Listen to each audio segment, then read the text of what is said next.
In this video, we're going to do a few things. First, we're going to get out of just a social media marketing calendar, and we're going to work on an overall marketing calendar. This video is brought to you by OppiPies Academy. And it's going to be for a local business. A local business might be a very wide range of types of businesses. It's essentially a category of businesses that can serve clients within a certain radius. So think about doctors' offices, gyms, stores, home improvement, home repair, cleaning, dentists, mechanics, coffee shops, restaurants. Essentially, businesses that are traditional types of businesses that usually have a storefront, not always, and draw people from a certain radius. What's interesting about them is these businesses actually make up a very large percentage of all businesses that people start. So it's a fantastic example. And ironically, the marketing between them is quite similar. It doesn't matter if you're a psychotherapist or a roofer. Even though these are very different businesses, the actual marketing strategies, you'll see they actually are relatively similar. And they start from the idea that because these are very proven services, people seek them out when they need them. Maybe years ago, if you're old enough, even before the internet started, you'd have a yellow page book that you'd have, at least in America you did, and if you needed glass repair or a mechanic, you'd open the yellow page book and you'd start looking through that. And today that yellow page book is essentially Google. So what I've done for you is actually, you see on top that first line right here, I made a list of the top 10 marketing strategies for a local business. Let's go through them just so that we're on the same page. And then we're going to go through the marketing calendar for that business. Again, not a social media marketing calendar, but a marketing calendar overall in which the social media is only one piece. See, so now we're thinking more holistically about your business. And you'll see number 4 is social media. And I made this in a little bit of an order of priority. Obviously, different businesses have different needs, but this is how I'd approach things. Your website is going to be really important because that's one way people find you. But even if they don't find you through your website, when they do research about your business, they're going to browse your website, and your website should be what's called highly converting, meaning out of all the visitors, how many people actually end up taking the next steps, calling you, visiting your store. And so you always have to improve everything about your site, your design, your copywriting, et cetera, to make it more appealing and compelling. And this is an ongoing process, more or less. You can always do something to improve your website a little bit. You don't have to go crazy about it, but at least you should pay attention to it, especially in the beginning and especially until you get it to a very good point. And a lot of these are things that you would do, things that you would focus on very strongly in the beginning. But let's say your website becomes an amazing website, then you have to change it a lot less often, and you don't have to spend as much time on it long term. And that's a lot of these strategies. So that's the website, yeah. The local SEO, how people find you, that's SEO for your website, but it's also your listing on some sites like Yelp, and it's also your listing on, that Google map. That's all part of local SEO, and that's a huge focus because this kind of a business is something that people search for. Your clients will be searching for this. You have to rank highly in Google, and that's free. But if you look at number 3, ads, you can run Google ads. Again, these are search-based ads. You can run other ads, but I recommend starting with Google ads, maybe retargeting ads. So that's a high priority. And again, you set these up once and you focus on it early, but then most of the time they just run on autopilot and you don't have to revisit it very much. Then, of course, social media. You don't have to go crazy about social media for most local businesses. Just post 1 or 2 pictures a week, 1 or 2 posts a week. The reason people buy from local services is not because they have fun Instagram accounts. The reason people buy from these services is because these are very needed common services. When people need it, they engage. So the focus here is not so much on social media. And that's true for a lot of kinds of businesses. Same with products, same with freelancing. Social media does tend to be a little overrated. It tends to be one of the apparent things that people understand, but it's not necessarily the highest priority. Then, of course, you want to participate in your community, that local awareness, local branding, not to mention that's the beginning of your recommendations. People who know about you, who you've met in person, with whom you've established a relationship, they're going to recommend you.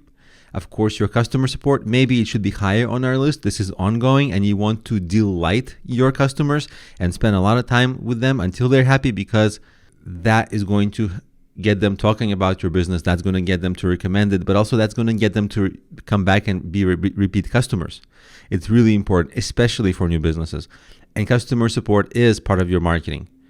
Then number 7, also maybe arguably should be higher, product or service quality. And this is also something you want to improve all the time.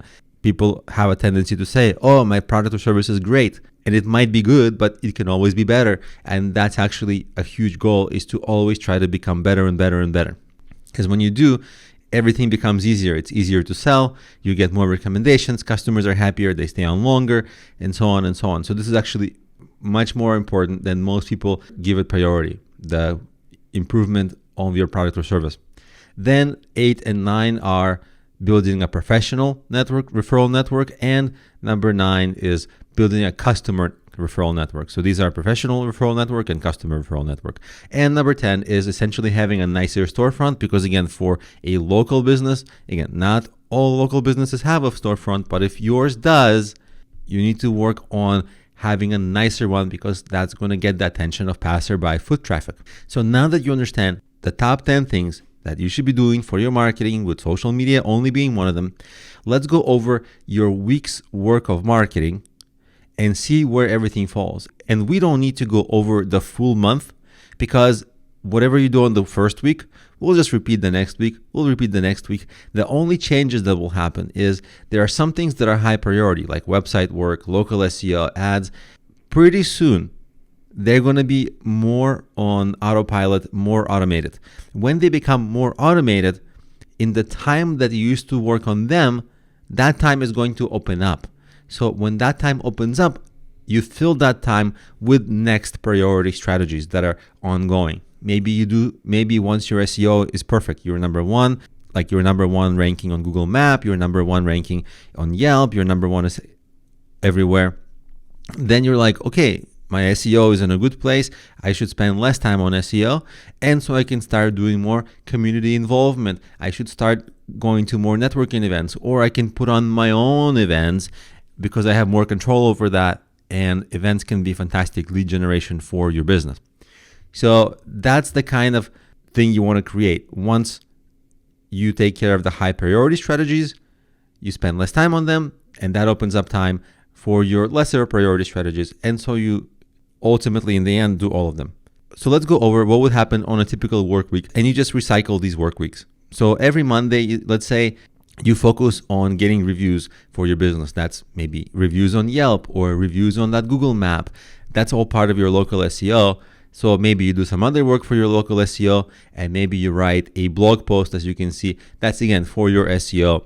So Monday you spend a couple of hours on SEO, and as long as you keep on working on your SEO long term, I can say, get like link building. And the time stamp here doesn't have to coincide with your work on it. You just allocate however much time you can to this. You do want to allocate a relatively large block of time to the marketing, but you don't have to stay strict with the time, and you can put it wherever you want in the day.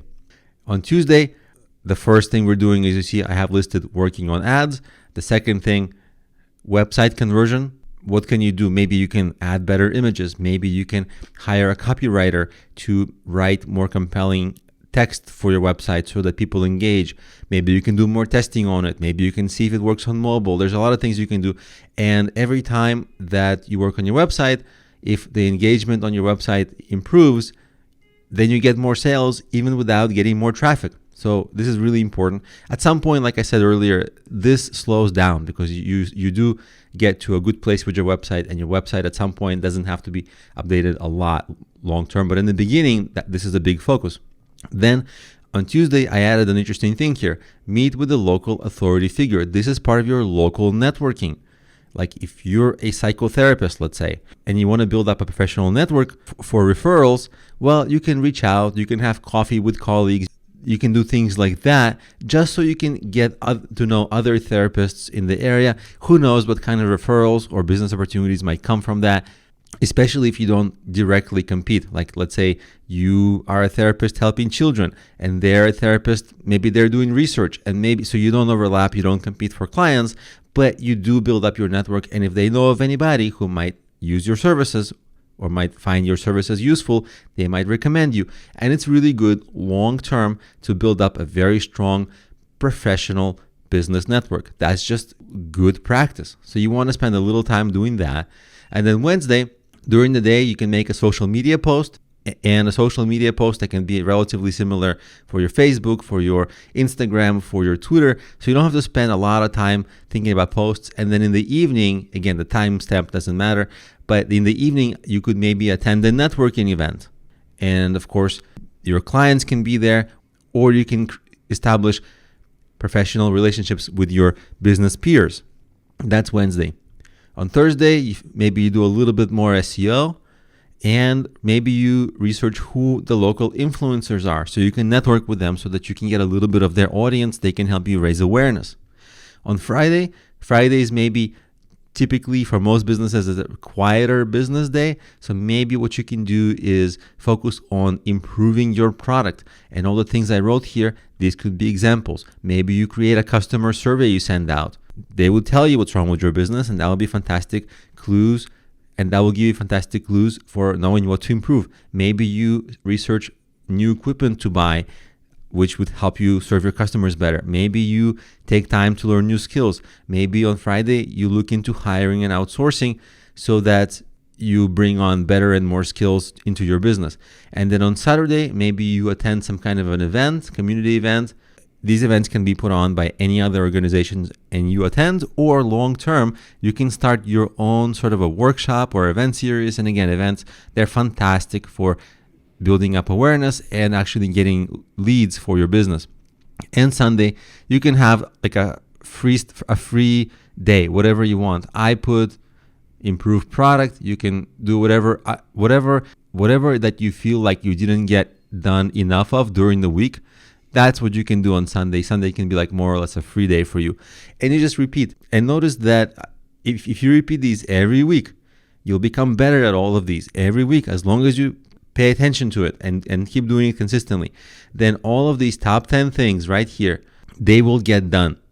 And your marketing will fire on all cylinders, and you will beat at least 95% of other competitors, because what you'll be doing is a professional, organized approach that's systematic, consistent, long term. This is the winning way to go. What's not a winning way to go is to do this for 1 or 2 weeks and then kind of quit. But if you don't quit, if you stay with it, if you do each of these, this type of calendar will ensure that you're not just doing social media, but you're doing everything in order of priority for your business, and your marketing is professional and nothing is forgotten. Everything's being done, so you'll be winning long term.